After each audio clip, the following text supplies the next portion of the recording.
This podcast is sponsored by nobody.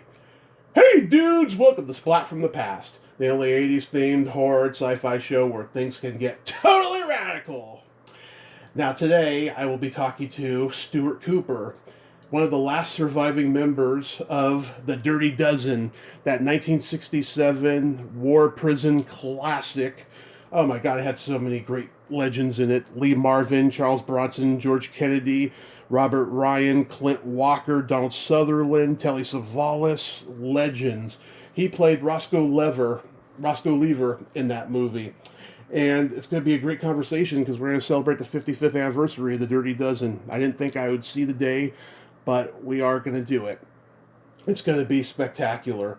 He also was in Subterfuge, the thriller with Gene Barry. He guest starred on The Saint. He's directed numerous movies since then.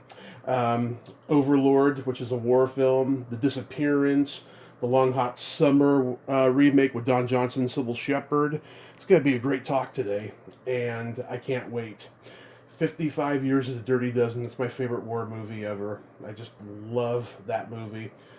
And I am ready. So yeah, here is my interview with Stuart Cooper. Hey Stuart, welcome to the show. How are you today, sir? How is that for timing? It's perfect timing. Perfect. Tell me, Tommy, where are you? Where am I talking to? Redding, California. Oh, good for you. Good for you. Okay, good. Well, Not real. How are things? How are things in California? Well, I'm born and raised in San Francisco. I'd rather be back there or Los Angeles. Redding is a very boring, kind of.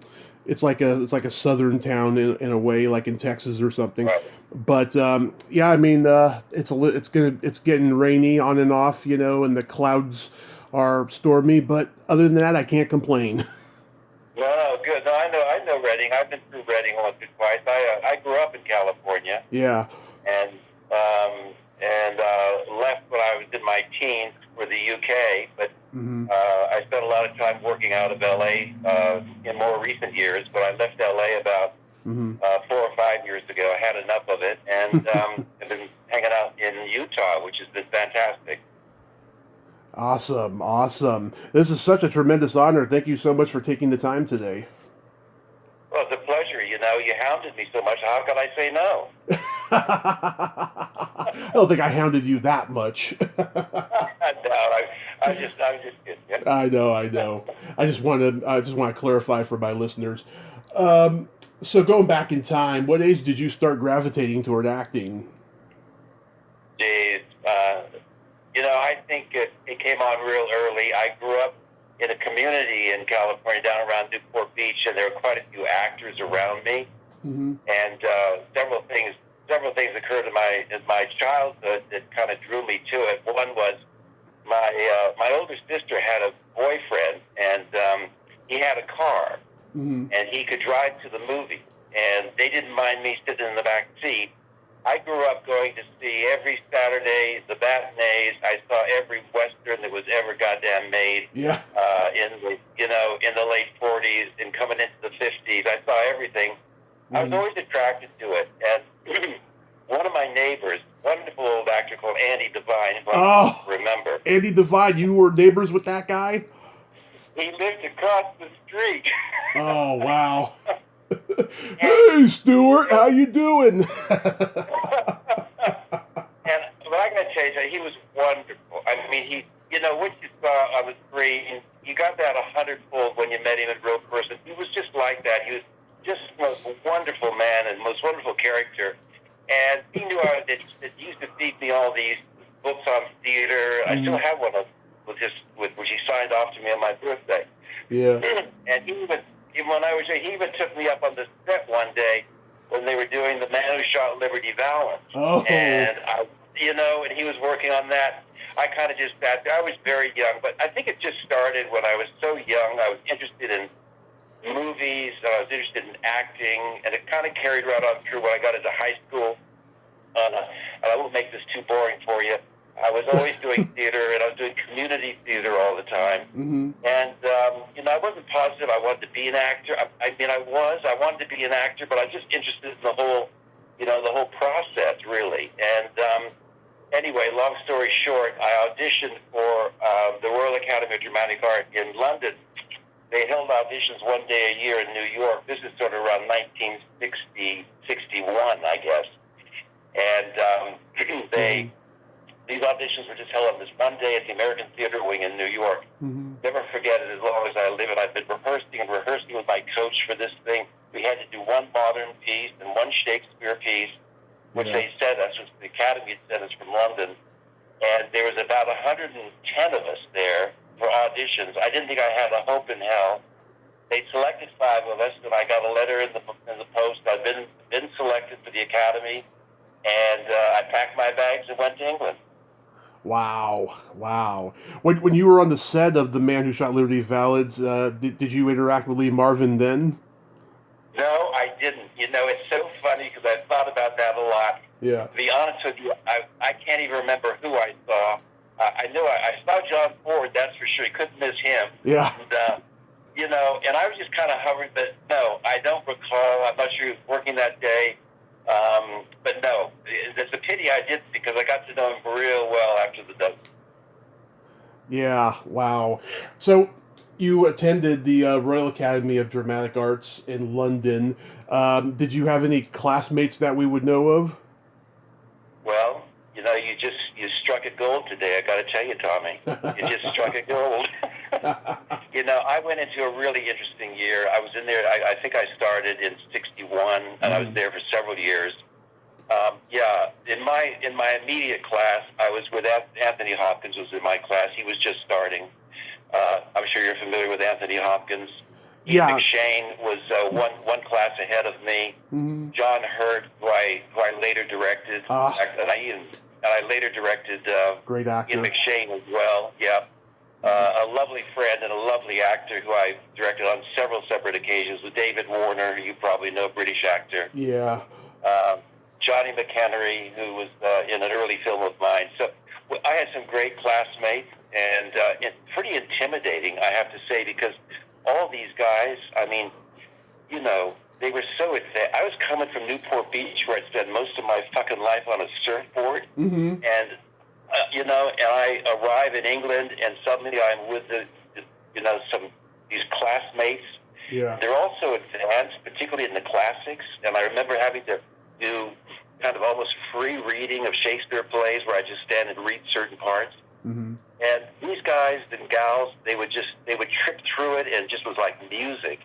And I was running. I just felt so behind at the time. I started reading more and working harder. Mm-hmm. And it was really quite a challenge to be an American in a school, which was made very clearly to me when I started with my other American friends, that it was an English school for English theater. Nobody talked about film. Nobody talked about radio. It was serious theater, British theater. You do it the way the Brits do it, or you can go home. Wow. That probably served as a life lesson, huh? It did. It was a little bit daunting. And of course, we had to speak standard English, and so we had to work on our voice. And it was an awful lot of technique classes, all which put me in good stead later. We had fencing classes, movement classes, speech classes, diction classes, Shakespeare classes. It was really pretty intense. Mm-hmm. But I really had to put my skates on and catch up. Yeah. Did you do any theater there that you're proud of? I didn't do any actual acting in theater while I was there. I did a lot of help theater. I directed some small stuff because I was moving towards direction a little bit. And I was there. I lived in England for 22 years and worked out of England as an actor, and then more profoundly as a director, working out of London, but all over Europe. And it was 22 years before I came back to the States. I don't know how Americans do it, the British way of life is so different from Americans, and while you're in London, there's smog, there's a circus called Piccadilly Circus, but it's not even a circus. It's like, I don't know how Americans do it, it was really interesting to be in England. Can you imagine in the 60s? I mean, it was a whole different world then in all kinds of ways, not just what was going on musically and beginning to happen in the UK and fashion and everything, but also with the movies. When I came out of RADA and just before I stepped into the Dirty Dozen, because it was one of my very early jobs. I did a little bit of work as an actor before the Dirty Dozen, and because the Dozen, I think we started in 66 or 1967. I know it came out in 1967. Right. But England was just a wild place, and one of the things that I was amazed about when I got out of drama school and started to move around as an actor and do a little bit of work as an actor, is there was a huge colony of American actors, men and women, and producers and directors, all American, living in London. It was a huge, there was a huge community of Americans. We used to gather in Hyde Park Corner on Sundays and play baseball. Everybody would show up. Yeah. And that all changed in the very early 70s when they changed tax laws in the UK. Because all these people who were working in England, all these film people, they were not having to pay taxes on their European earnings. But when the tax laws changed, everybody packed and went home. So was the Dirty Dozen the standard audition for you? Well, it was an early audition. I remember the audition vividly. That's for sure. Yeah. So you auditioned for Robert Aldrich? So I was called. I had an agent. I had a really good agent at the time. He represented Michael Caine and a few other well-known people, and I was on his roster, as it were. And he called me up and he said, "They're looking for some Americans. I don't know as much about this picture. It's called The Dirty Dozen. It's obviously a war movie, I think. But they need some Americans, and they're going to shoot the film here in England." A lot of people don't know that. The entire Dirty Dozen was shot all in the UK, even the Chateau sequence, which was shot behind MGM Studios outside of London. Yeah. So I went to the audition, and I met Bob, Big Bob. He was wonderful to me. He'd read a little bit about me before I got there, and he said, "You're from Newport Beach?" I said, "Yeah, I'm from Newport Beach." He said, "Well, what the hell are you doing over here?" And I said, "Well, I went to drama school at the Royal Academy of Dramatic Arts." He said, "That's very posh." I said, "Yeah." He said, "So tell me about what's going on and what you've been doing." So I told him a little bit about what I was doing. And he said, "So, never forget him saying it towards the end of the interview. He said, 'So what's going on with Vietnam?' And I said, 'Nothing.' He said, 'What do you mean nothing?' And I said, 'Well, I'm here in England. I'm staying as far away from it as I possibly can.' And he said, 'So you're telling me if they call you up, you're not going?' I said, 'I'm not going.' And he said, 'You got the part.'" And yeah, I sat there with him. I mean, I didn't have to. He said, "You got a role. I'm giving you a role. I'm giving you a part." He was great. He was wonderful to me. Much later, as I got into directing, and I was trying to put a feature film together called The Disappearance, which I did with Donald Sutherland playing the lead character. Right. I had been out in L.A. and I'd been backwards and forwards from London trying to get this film going. This is kind of late 70s now, and I went to see Bob, and I made one film which I think he'd seen or he knew something about called Overlord, which is all about D-Day, and he couldn't have been nicer to me and sweeter to me. He couldn't have been more kind of educating and telling me, how can I help you here in Los Angeles? What are you trying to get done? We're trying to cast the movie, and I met up with him a couple of times before he passed. And he couldn't have been nicer to me in trying to help me in my early steps, trying to be a director. Yeah, a couple of years ago, they were trying to honor him, some film foundation, and people were going, "Oh, he wasn't an artistic director. He was just a standard studio formulaic director." And then Walter Hill was like standing up for him, which I thought was pretty cool because Aldrich. Walter's great. Yeah. Aldrich did so many great movies, what bullshit to say he wasn't creative or artistic. I mean, when you think of Whatever Happened to Baby Jane, which is an interesting movie, Flight of the Phoenix, and years and years ago he made a wonderful war film called Attack. Yeah. I think it was with days.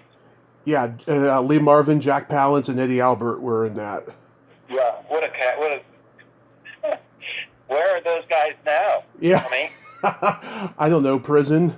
yeah, yeah. Who we got today? That who we got? Who are the Marvins and the Ralph Meekers and the Robert Ryans? They're all gone. We don't have those guys no more. We have TikTok stars, unfortunately. It's staggering. It's just staggering when you think back what we've lost in terms of that kind of stature, that quality, Yeah, and also too, I mean, the talented actors who are in Hollywood these days are the Brits. Hugh Jackman, Hugh Laurie, Yep. Daniel Craig. It's Yeah. really crazy when you think about it. Well, I think there's just a big, well, there's been a huge change, of course, but also when you're talking about actors like that out of the UK, these guys are trained awfully well, and they can morph so quickly. They have so many different talents at their fingertip, and this is not a conversation about, whether the approach to acting in the UK or a classical approach versus a method approach. But the actors you're talking about, they are so talented and flexible, and they just come in and they just hit it on the nose and they go. But some of the guys that we were just talking about, the guys from the dozen. I mean, Marvin was a fabulous actor. Yeah. I mean, he was a fabulous actor. When you think of the films he did, like The Killers, and the film he did, what the hell is it called? Cat Ballou. Well, Point Blank, and the other film he did for the same director of Point Blank, Hell of the Pacific is what I was thinking of. Oh, okay. And then as you just say, and then you think on the other side of the coin, there's Cat Ballou, which he got the Oscar for. I mean, flat out comedy, and I mean, what range? What great range. Oh yeah, he even did. It wasn't like a romantic comedy, but it was a romantic drama. It was called Ship of Fools, which was a Stanley Kramer movie. Sure. Yeah. Yeah, when he goes into the room into her room that night and going, that's a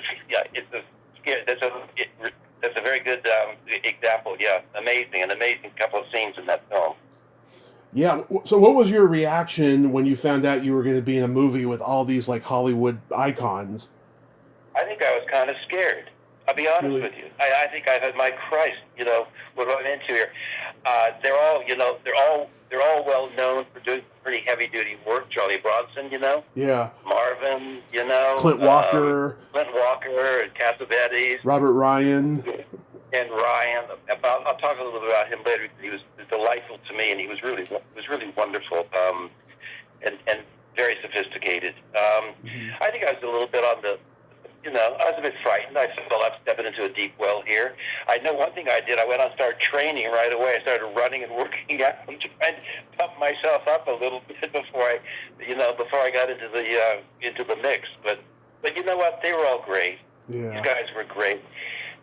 There was never much hassle. I don't recall when I think back that there was a lot of hassle on the set or between anybody at all. They were all kind of upright. They were all quite different individuals, and they all brought different kind of stuff to it. But these guys were huge actors. These people, Yeah, and also too, Hollywood was changing. That same year, and I say 1967 was the year Hollywood changed forever because you had Bonnie and Clyde, The Graduate, Cool Hand Luke, Valley of the Dolls, In the Heat of the Night, In Cold Blood. I mean, Hollywood was no longer the old Hollywood by this time. That's absolutely right. And the dozen. I'm not sure. There was a couple other war films with multiple casts in it, but Oh yeah. was the dozen one of the first ones to come out with this kind of huge, really heavy duty cast. Mm-hmm.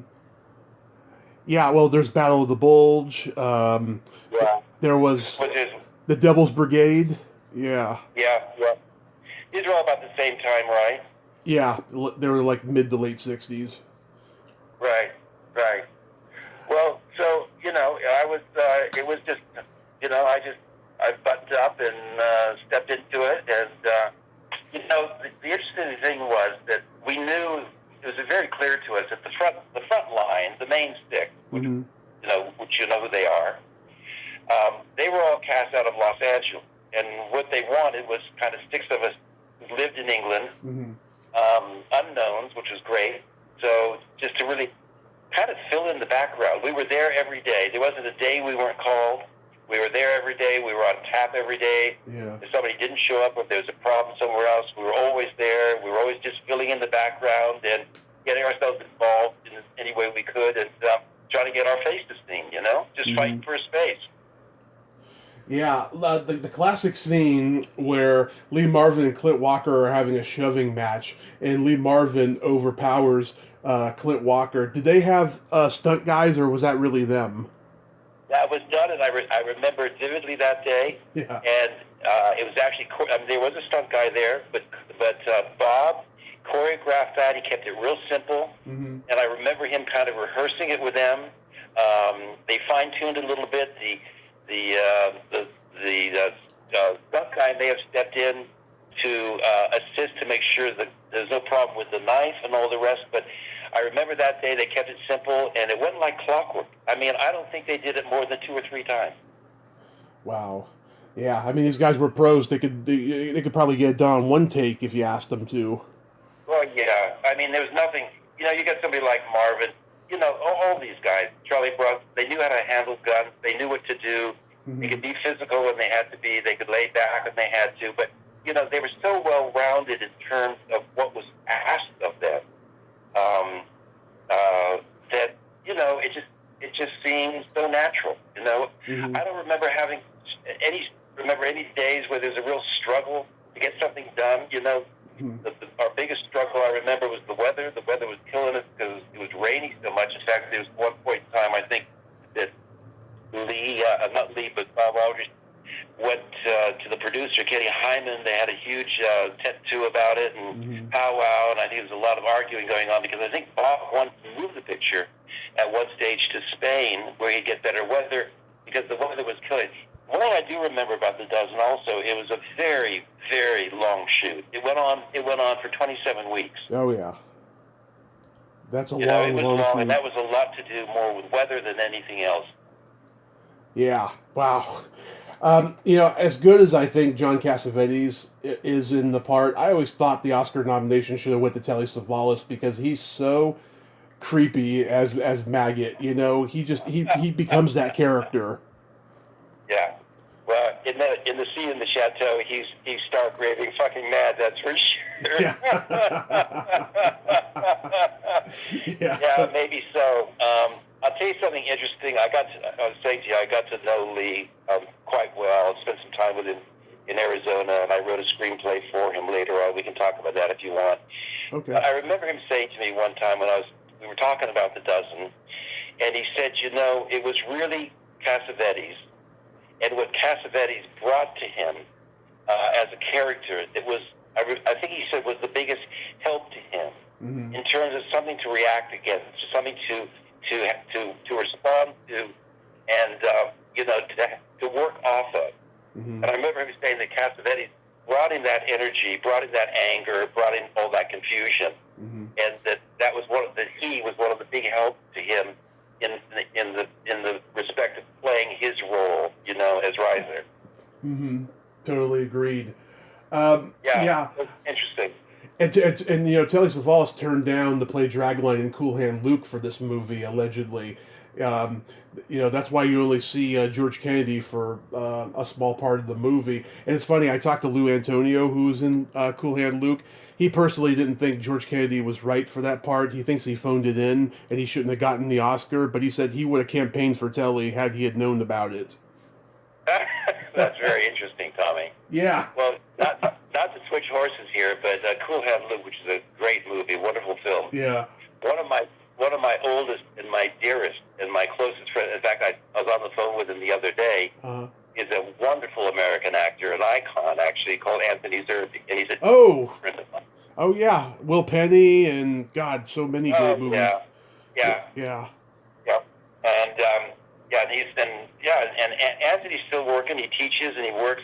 In fact, I've got a screenplay called The Investigation, and which we hope to get made this year. Mm-hmm. And I have one of the major roles in it is for Zerbe. Mm-hmm. That's awesome. He's still around, And if ever you want to do one of these podcasts with him, I can set it up for you. He's really interesting and a wonderful actor. Oh, absolutely, absolutely. You know, I'll contact your partner on your behalf, and we'll set it up. That'd be awesome. Sure. I'm sure he'd be delighted to talk to you, and he's got a lot of stories, and he teaches a lot too. And I know I've sat in his classes. He used to go up to it right now, but he used to go to New York, and he had a class at Stella Adler in New York for years, and he'd take students on a one-on-one basis. And honestly, if you do a season or do a session of acting classes with Derby, you really come away with your head twisted around. It's really interesting. Awesome. What was Richard Jekyll like? Wonderful. Mm-hmm. Kind of as you kind of imagine him for the kind of roles he played. He's so good at playing asses. Yeah, but nice. A real always a calming factor, always in there. I remember he had a great sense of humor, Jekyll. Kind of just exactly as you might imagine him if you've never met him. Totally nice guy. Bob Aldrich really liked him. I could see that they were very friendly, and I think Bob had great respect for him. And I think he was perfect for the role, and I think he handled that role with this kind of nice quality that he brought to it, and I thought that was great. Yeah, and one thing people don't really mention, but I there's a lot of great humor in The Dirty Dozen. I mean, it's not MASH, but it did set the precedent for MASH and Catch-22 and all these kind of war comedies that came after it. In terms of humor. Right. Well, I remember some of the psychology scenes when Ralph Meeker is talking and interviewing some of the dozen. Yeah.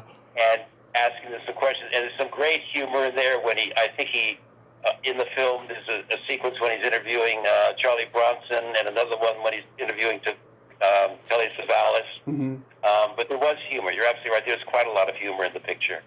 There is, yeah. And Donald, Donald of the six of us who were picked up out of the UK. Yeah. I think Donald made the most of what he had to play with, or what he was given.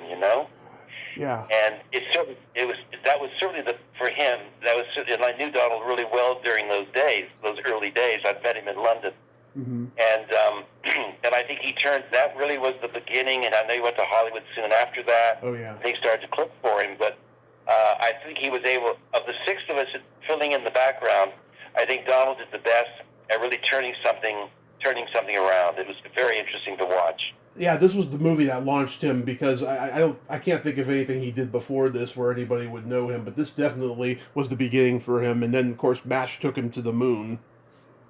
Exactly. And I think before The Dozen, because I met him just before The Dozen, I think he'd been working a lot in Spain, doing some westerns and things. I seem to remember when I first got together with him and met him, he said he was just up from Spain, that he'd been working in Spain. Or maybe he was in Italy. It was either Italy or Spain. But as you say, I think The Dozen was really what launched him, no question. Absolutely. At the time, this movie had probably the longest opening scene before the credits, and now I think it ties with Raising Arizona, and I'm sure there's others out there that I'm not aware of. But I think that whole long opening scene sets the credits up very well. I'd forgotten all about it. Now that you mentioned, of course, I remember it, and I remember the opening being the scene when Marvin arrives, where they're doing the hanging. I remember that, yes, I'd forgotten that the credits were that far into the opening of the picture. But now that I remember it, I think what Bob was trying to do was trying to kind of set the tone. And absolutely. And Lee Marvin and Charles Bronson in particular, I'm sure all the old guys, they were all in the war. They were like consultants in terms of what kind of artillery and stuff was going to be used. Yeah, they're very clued up, no question about it. I remember doing a rehearsal one time. We had about 10 days, 2 weeks of rehearsal on stage at MGM Studios outside London. And I remember there was one, we had a military advisor. He was a Brit, but he was advising us on all of the protocol. And I think we were doing simple things like dress right dress and lining up and stuff like that. And I think there was a moment of dispute at one stage. between Charlie and Lee about dress right dress and the form it should take. And I think Bob Aldrich stepped into the middle of them and kind of sorted them out real quickly. I remember everybody backing off very fast as the thing went on. It was one of those little disputes that I do remember, and that was right during the rehearsal period. What was your Robert Ryan story? Ryan was, it was kind of more of a general thing. Mm-hmm. He was just, when he was on the set, I think I could put it this way. Everybody, all the other actors, practically everybody who came into touch with him when he was working with us, had this great respect for Robert Ryan. Mm-hmm. There was a stature about the man. He was unbelievably gracious to me. I remember talking to him, and because I was busy always talking to whoever I could talk to, because I was trying to learn as much as possible. And somebody were there was, I knew who Ralph Meeker was. I knew who Ernie Portnine was. Yeah. I knew who Robert Ryan was. And so in a way, it was a treat to kind of meet these people. Not that I was picking brains, but you do hang there because you want to, and we're working together, so you're learning as you go. But I just found him the most generous and the most sophisticated and upright person. I mean, he really was a treat to know, I have to say. And I think Lee Marvin really liked him as well. And of course, they did that film together, the Iceman Comet, later. Yeah. Which was interesting. Yeah, I heard Jeff Bridges say that he was mentored by both of those guys on that movie, and he said it's one of his favorite experiences early in his career. Yeah, and you're watching them work, and you see them, step in and start, to work and do their role, step away again, step back in again. You're watching them and you're talking to them and learning things as you go. Mm-hmm. But they're pros. They're just pros, and they've been doing it a long time. Mm-hmm. And they immediately have your attention. There's just something about it. I mean, I always, I did get, as I said, I got to know Lee quite well, and I wrote this. It really is what it was disappointing. We never made the film. Something he wanted to make. It was a political thriller set in Chile. Mm-hmm. And I spent a lot of time with him. He'd worked on the script with me and everything. But I always contended, as I got to know him better and watched all his movies and everything, if you put Marvin on the screen, and I don't care what other actor, no matter how good the other actor was or actress, mm-hmm. on the screen with him, you always, almost immediately watched Lee. Your eyes, there was something going on. I mean, you just couldn't take your eyes off him. I don't care who he's on stage with or who he's, in a shot with. Your attention would always go to Lee. He just commanded that space. Did you go to the premiere for the movie? Yes, several of them. The first one was in New York, and the second one was in London. Mm-hmm. And Bob and the company, they flew all of us out of London to the New York one, which was a hell of a treat and a big drinking party that night, I recall. Mm-hmm. And then they flew the Americans, or the front cast, to London shortly afterwards. I think I got that right. Or maybe it was London first and then New York. Mm-hmm. I can't know. It was New York first and then London. So it was, of course, that was a buzz. That was exciting. Yeah, so everyone liked it? I think everybody did. I mean, I think I don't recall reading a lot of reviews. I did read a few reviews. I seem to remember that the reviews were okay for the film. I think that was fine. But what we clearly understood is we had a huge success. I mean, I think everybody who was involved in the film and everybody who was working on the movie in terms of the publicity and the press and everything, mm-hmm. they knew they had a huge success. Yeah, I mean, it was the highest grossing movie in MGM's history at that time. Yeah, I knew that. Yeah. I knew that. So, you're kind of riding high. I guess there's a point in time, critics today with Netflix and Amazon have less and less power. Of course, in those days, the critics were read, really read carefully, and the film could kind of rise or fall mm-hmm. on the critics. But I don't think the critics were bad to the dozen, but I think they all recognized it as a huge Hollywood commercial movie, but a good one, and a really, and time has told over the years. I haven't seen it for a few years, but I think it's held up pretty well for its age. I watched it the other night. It's fantastic still. 55 years later, it's fantastic. me, I think you're a fan. Yeah. And since you're... It's my Yeah, favorite. no, it was. Mm-hmm. It was bigger than life. You know, we could talk a little bit about that. You know, kind of currently, was kind of interesting to me. Uh-huh. I do watch a lot of films, and I watched a lot of stuff on Amazon and a lot of stuff on Netflix. But, you know, it was kind of a pleasure, particularly at the back end of all the COVID problems and people not going to the movies. It was really kind of a pleasure recently to go and to see Top Gun.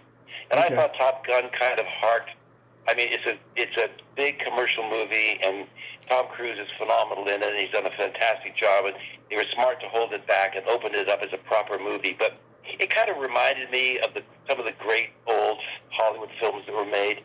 Mm-hmm. I mean, it's a well-made film, and and it deserves to have the success it's got.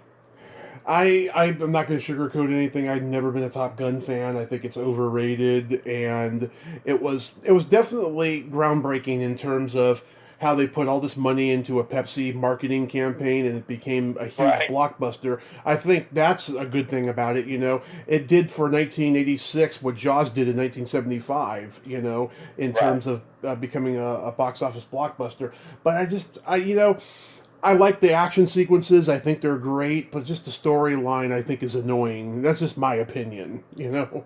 Yeah, I wouldn't argue so much with you about the storyline. Yeah. I think probably the original Top Gun, the first one, was probably better story-wise and better from a point of view of character. Mm-hmm. I think what I'm relating to or trying to say is that through the dearth of movies that are being made at the moment, and they're all dumped on Amazon, and you watch them for 10 minutes, you switch them off.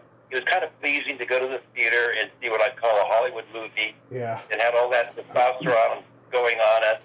And I kind of enjoyed the fact that it was being so successful and it was actually helping people get back to the movie house, which is terribly important, particularly on the back of COVID. So I found it I just found it kind of reassuring, if that's the right word. Yeah, absolutely. And it also, too, Officer and a Gentleman came out through Paramount in 1982, and then they just wanted to redo it again. So they were trying to figure out a way to do that, and I think Top Gun was the one that they succeeded, you know? Yeah, very much so. Very much so. Well, you got to take your hat off to Tom Cruise. He's the hardest working actor in Hollywood. And if he comes on the movie and you make a movie with him, he gives you 150%. There's nothing he won't do. And when the film is finished, he travels all over the world promoting the movie and doing the best he can for the show. I mean, he's a hard-working actor, that boy. Mm-hmm, absolutely. How was guest starring on The Saint? Say that again? How was guest starring on The Saint? You were guest starring? No. I'm asking you, how was guest starring on The Saint with Roger Moore? Jesus Christ, you're well informed. What can I say? Yeah. Well, what I remember of it, it was great. I got to know him a little bit more afterwards. Again, a terribly nice, a wonderfully nice guy. I mean, kind of what you saw is what you got. Mm-hmm. I mean, just very classy and nice and very articulate and all kinds of good things. But that was a very early job straight out of drama school. I think I had a pretty good time. I don't think I knew quite what I was doing. I was running around being told what to do. I do remember it, but I don't remember much about how the days went as far as the work was concerned. Somebody once asked Roger Moore, "Why do you think you got cast as the Saint?" And he said, "Because Sean Connery was unavailable." It's right at the height of James Bond. Yeah. There's a couple of little things you may not know, because I can hear you're a real film buff, which I applaud you for and I admire. Thank you. Very much. At the time we did the Dirty Dozen, and I mentioned MGM Studios because that's where we were based, out at MGM Studios, which was out in Boreham Wood, which is kind of like about 45 minutes, maybe 50 minutes outside of London, just to the north, right? Mm-hmm. And MGM Studios at the time was the all-time great film studio in Europe. There was nothing to touch it. And what you may not have known is while we were out of the studios, which is where we did the whole chateau sequence because it was built on the back lot. Yeah. At that very moment that we were there at the Dirty Dozen, so you can imagine what lunches and breakfasts were like. Yeah. 2001: A Space Odyssey was being shot there at the same time as the Dirty Dozen. I don't doubt Casino it. Royale was being shot there at the same time as the Dirty Dozen. Oh, yeah, I heard that Woody Allen came to the set and played poker with everybody. Yeah, he did. Yeah. He was around because we did all rehearsals there for several weeks before, and then we came back for all the chateau stuff, right? Yeah. We had a dressing room. We had dressing rooms there and what have you. And in the back lot, on the furthest, smallest stage at MGM, there was an unknown director by the name of Roman Polanski. Yeah. directing a Dracula movie or a horror movie with an unknown American actress called Sharon Tate. Mm-hmm. Yeah. That she did Valley of the Dolls that same year. Oh, right. Yeah. Right. So that was MGM Studios. So you can imagine the crowd of people. It's got pretty eclectic bunch of people, wouldn't you say? Well, there was no internet back then. Everybody knew each other. You know, it was a much smaller world. You know, now you're lucky if any two or three movies get made in the same location at the same time. Right. And MGM was great. The Meat Locker today, I think they sold the studio, and in fact, I know it's the Meat Locker. So that's that. But it was a great studio, and that's where I first connected with a wonderful photographer called John Alcott, who did all the finished 2001: A Space Odyssey. It was originally photographed by a man called Jeff Unsworth, a really good British photographer, a director of photography. And Johnny, who was his focus puller and knew more about lenses and film stock than anybody I've ever met, and became my mentor as a director for 11 or 12 years. Johnny did all the finishing work on 2001, and Stanley, who I got to know very well, Stanley Kubrick, became a friend, and we admired one of my films and was kind of great. But Johnny Alcott went on from 2001 and did A Clockwork Orange, which speaks for itself in terms of its photography, and then went on further and did Barry Lyndon, which he got the Oscar for, and then Johnny Alcott did 3 of my feature films while I was still in Europe. Nice. Do you have a story about working with Gene Barry on Subterfuge?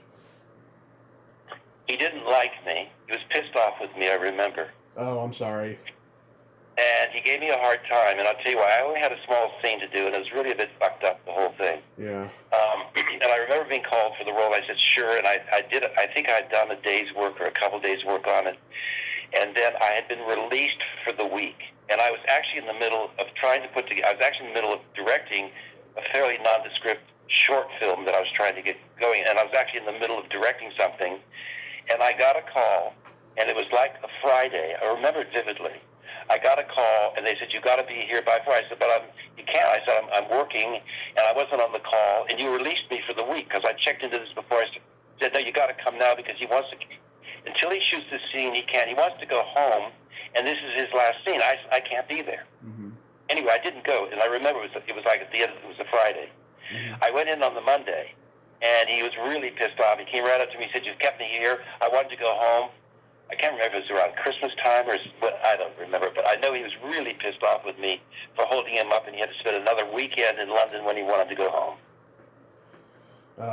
I'm sorry. They kind of put the dampener on the scene. In fact, I remember the scene. He had me up against the wall, and I was pretty nervous because he was so pissed off with me, and I did the scene and fucked off.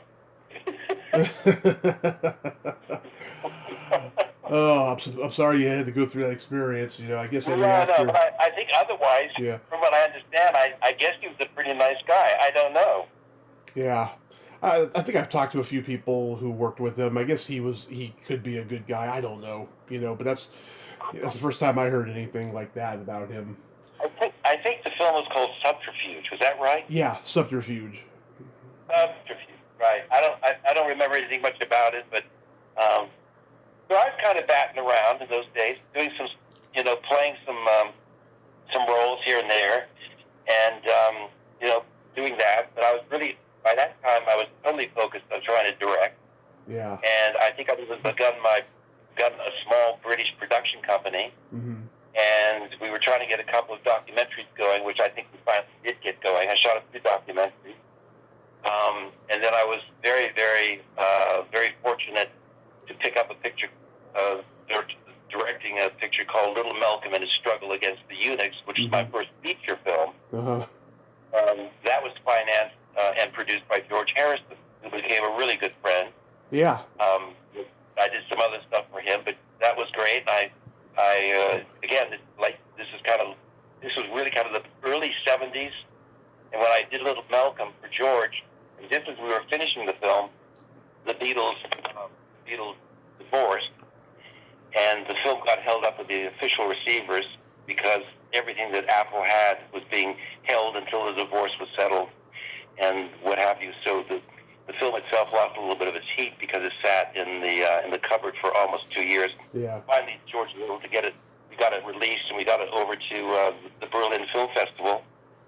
It won the Silver Bear for Best Direction, and I was moving myself slowly into directing feature films. Yeah, Overlord is a war movie. What's the genesis behind that? Well, it's an interesting one. It's a film which I researched at the Imperial War Museum in London.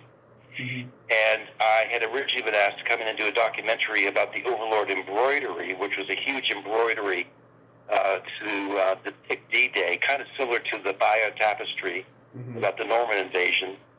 And this was being actually woven at the Royal School of Needlework, and I got to know the person who made all the cartoons for it. And anyway, one of the trustees of the Imperial War Museum asked me to come in and do a documentary about Overlord, but really about D-Day. And I kind of tampered with it, played with it. I did some shooting on the embroidery. But what I really did is I got involved at the Imperial War Museum and the archive. And at that time, the archive was huge. It still is, of course. Now, at that point in time, it was all on nitrate film. It's all been transferred to tape and digital now. But I started looking at the war footage of the period. And I actually spent almost a year and a half in research, and over probably close to 4,000 or 5,000 hours of researching material. I started looking at all the original footage shot by all the different divisions. You know, the Air Force was shooting stuff, Bomber Command was shooting stuff, the Army was shooting stuff, the Navy was shooting stuff. It's all mute, which actually was the source of all the newsreel footage, of course. Looked at all the newsreel footage and everything, and as I was doing this, Tom, I began to get an idea that there's a really good movie to be made about D-Day and about the build-up to D-Day and the cross-channel assaults and the first day of D-Day. And I got the permission of the museum to pursue this, and I sat down with a co-writer, and we wrote a screenplay about a young English Tommy, a young English soldier, who's called up and trained and sees his first action on D-Day. That was my kind of poetic live-action story. And then I built around it the broader picture using archive. But I used archive in a way that had never been used before. And the film is kind of seamless. I shot it in black and white using special lenses that all cut that I found in Europe, so-called 1936, 1938 German Deutschensteiner lenses. We shot it on old black and white stock. So the idea here is I made a film that you couldn't really tell the difference between the archive footage, which was always a mistake in the past because you could always tell the archive footage, but you couldn't tell. It was seamless between my dramatic story and the real archive. And the film was a huge success. Called Overlord. I took it to Berlin the following year that I had been there with Little Malcolm, and it won the Silver Bear for its homage to the unknown soldier. It won the International Evangelical Award, and it went on to win awards all over the place. But it turned out to be a really gem, a sweetheart of a little movie, and you can still see it today on the Criterion Collection. Nice. Yeah, how's making the Disappearance? Because you actually got to direct Sutherland. Well, we were great friends, of course, and we teamed up. And to begin with, it was a screenplay written by a friend of mine. He wanted somebody called Paul Myers-Briggs, probably name you know. He wrote quite a few screenplays. He wrote The Man Who Fell to Earth and a couple of other things. And I knew him. I knew him quite well, actually. We were quite friendly in England. And he had this picture, or this screenplay called The Disappearance, based on a Derek Marlowe novel called Echoes of Celandine. Mm-hmm. And he couldn't get it going as the director. And he brought it to me and said, "Do you think you can get it going? And you direct it?" And I said, "I'll do my best." And I chased Donald all over the map because at the time he was just coming off the film with Fellini. I tracked him down in L.A., and we traveled from L.A. to New York, where he took a look at Overlord. He was very impressed with Overlord. Mm-hmm. And but he didn't want to do the movie. In the meantime, I met Francine, who was a French actress, a French-Canadian actress, and she was living in Paris. And I got to know her a little bit with Donald, and I saw one of her, she'd done a Chanel ad, and she was absolutely fantastic. And I got her to come on board as the main girl in The Disappearance, just thinking she'd be great. And we went on seeing who we could get to play the main role of Mallory, because Donald had said no. And at the same time, I was kind of changing my idea about how the film should end, and I was working on the screenplay a bit. And at one point in time, David Hemmings got involved because he became one of the producers on the show alongside the other producer, James Mitchell, who's an attorney. Mm-hmm. And Hemmings wanted to play the main role, but apparently we couldn't get the money based on him. And as things were changing, I changed the ending, and I met with Donald one evening, and of course his wife or his girlfriend, Danica, I don't think they were married. He married her afterwards, Francine. Mm-hmm. I got talking about the script. Of course, Francine had been being handled really. She had great people. Elena Canonero was doing all the costumes. Alcott was photographer. We had a really great lineup of people. And I sat with Donald one evening. I said, I'm going to change the ending, and Mallory's going to get killed at the end. And he said, well, you didn't say that at the beginning. I said, I've only just thought of it, you know. I know he was, the way the original script was, he walks away, he survives. But I think he needs to get bumped off at the end. And he said, well, I want to do it. And so he came on board, and it was great. And he was really wonderful in the show. I mean, he was really wonderful as this, this hitman. Yeah, you got to work with your buddies Warner and Hurt in it too. Yeah. Of course, they're always great. Johnny Hurt was great, and Johnny was, of course, the lead in Little Malcolm. He's a sensational actor, and David Warner played the role of Nipple in Little Malcolm. So it was great. We knew each other, and we kind of knew how each other worked, and we had great respect for each other. We anticipated each other a lot. No, it was kind of an unreal period. It's a period which I'm sure you wouldn't, you'd be hard pressed to find it today. Absolutely, Christopher Plummer. I'm so glad that he finally won the Oscar before he died. I thought he was long overdue. Me too. Super actor. Yeah, because when he got the first nomination and didn't win, I was like, damn it. But at least he got a nomination, but then he got another one, and then he won it. I was like, yeah, it was great. What a super actor. He was good in everything, and a wonderful stage actor as well. I remember Anthony Zerbe telling me Zerbe had been up in Stratford, Ontario, mm-hmm. working, in the theater, working on stage. And I think he was doing a play. I can't remember what it might have been Cyrano de Bergerac, but I may have that wrong. That Plummer was doing. In any event, Anthony told me that he was a young actor at the time. He used to just go sit in the wings just to hear Plummer say the line, and his rhythm and his sense of articulation and the way he would deliver the lines. Anthony said he would just sit there and listen to this as a kind of a class in speaking and performance. I did not realize you did the 1985 remake of The Long Hot Summer with Don Johnson and Sybil Shepherd and Jason Robards. That must have been interesting with those egos on set. You know what, Tommy? It's a great show. Mm-hmm. I mean, I think it's a really good series. Yeah. And I turned it down to begin with. Mm-hmm. I just finished a huge series for NBC and Procter and Gamble called AD, Amazonai. Yeah. Which was all about it's all about the conflict between the Romans and the Christians to the it begins with the crucifixion being torn down. It's right after the crucifixion starts. Mm-hmm. And it takes it right to the establishment of the first church, in Rome. And that's kind of the story. And it was a 12-hour miniseries. Mm-hmm. And it was all shot in Tunisia. And I lived in Tunisia for, I don't know, a year and 7 months. Mm-hmm. It was a 3-year project, all told, getting it done.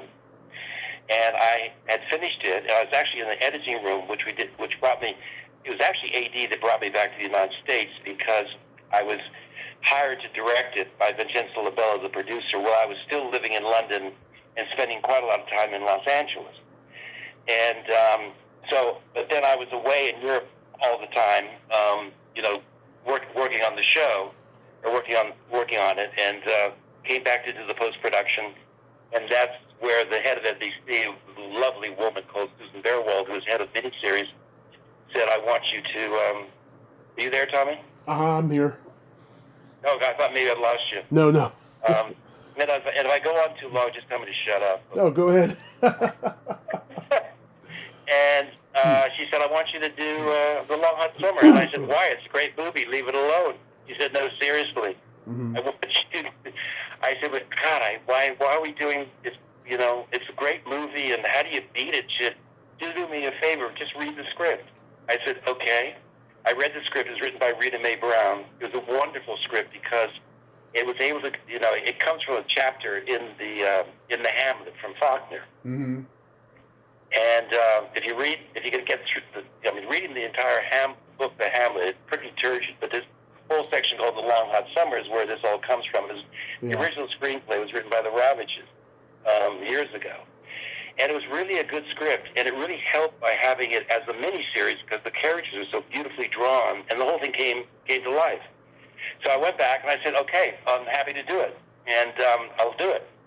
And at that point in time, NBC had already targeted Don Johnson to play the main role, right? Mm-hmm. Absolutely. And I flew down to Miami because he was in the middle of Miami Vice. Miami Vice was just about to take off. I think they were getting ready to do their second season, maybe their third. I can't remember. It was just about to really to become the hit that it was. I spent some time with Don. We got on well. He was great, a great choice for the role. I loved Jason. Robards was wonderful in the role. He came to it and brought all his stuff.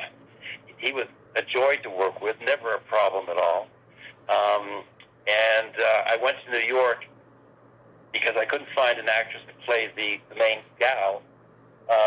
Not the one played by what's her face, but to play the role that Don Johnson falls in love with, as it were. Mm-hmm. And I auditioned Judith Ivey in New York, and I thought she was wonderful, and she came for that. And but actually, it was a cool shoot. We all got on really well. There was no real problem. Oh, good. It was like we shot in Louisiana and East Texas. It had a great look to it. And actually, it was a fun show to put together. Awesome, yeah. Because I was just like looking at the names, and I was like, oh, there had to have been tension there, but I'm glad there wasn't. Well, what's her name? Remind me. Sybil Shepherd. Sybil was fun. She was fluff. She was fun. She brought a lot to it. She brought. Yeah. Yeah, she was doing moonlighting at the time. That's right. She was making her comeback. Yeah. A beautiful girl. I mean, really beautiful. So do you, and a really good actress, and she was dead right for the role. Yeah, she is talented. She is very talented. Yeah, and she was great for the role. And her husband, and it was played by Bill Rush, I think. He did, and I thought he did a really wonderful job playing her husband. Mm-hmm. And Wings Hauser was in it as well as her kind of the guy she had on the side. And his son is doing so well at the moment. Oh, I didn't know about his son, but I remember he was like a B-movie tough guy back in the day, and then like he would do TV, and he would always be the handsome stud on TV, He was a good looker, I remember. He was a good-looking guy, I do remember. Yeah, but you know what? It was a show. It was. I think it was quite pressured because I think the shooting schedule was quite tight. Yeah. And we had a lot of locations. We found that town. That town was in East Texas, which worked out really well. Mm-hmm. Then we went to this really beautiful home in Louisiana, which is called Oak Alley, which we were able to shoot a famous house there. And I remember being I came away feeling good about it. And I think it's a really good miniseries. Do you have any upcoming projects that you'd like to mention? Well, you're very kind to ask. God, Absolutely. thank you very much. Absolutely. So yeah, we got a show going here in Utah. Mm-hmm. What I want to do with Derby. It's a detective thriller. We hope to get that done before the year, and probably as exciting as that. During COVID, everything kind of was closing down, as you well know, and I decided I do a lot of writing, and I've been doing a lot of writing for independent producers and directors just over these last 5 or 6 years. Yeah. Far more writing than directing, but I had an idea for a series set in Italy. It's called I Confess. Mm-hmm.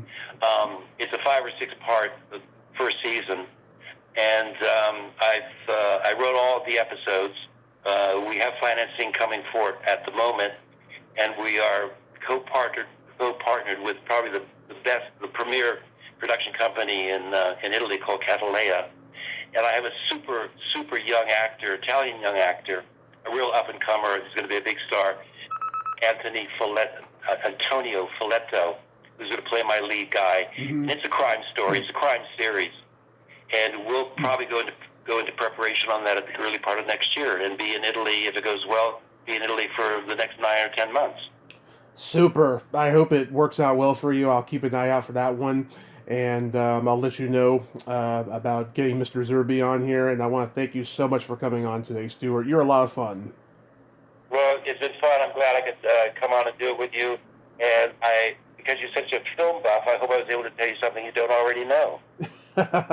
You told me a lot, and I really appreciate it, sir. All right. Well, keep in touch. Don't be shy.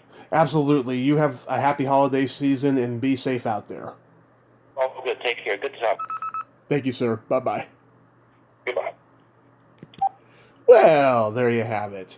Stuart Cooper. Ain't he a cool dude? Oh, what a class act, huh? I didn't know what to expect. He is a total bench, and I'm so glad we got to have that conversation. I like him a lot. It'd be great to interview Anthony Zerby. Wow. I wanted to address this real quickly because I forgot to address this in the other 2 interviews I did today. So, we just lost the great character actor Andrew Prine, Amityville 2, Simon King of the Witches, Eliminators, Terror Circus, The Miracle Worker, so many great movies. It was a sad loss to the industry. And I reached out to his management in 2019, and they said that they were going to ask him to come on here because he was on the road or something, whatever they told me. And it never happened, unfortunately. So, rest in peace, Andrew Prine. Thank you for all the wonderful years of being such a great character actor. Well, until next time, this is Tommy Throwback Kovac saying, there's no shame in living in the past, because the present sucks. Later, dudes!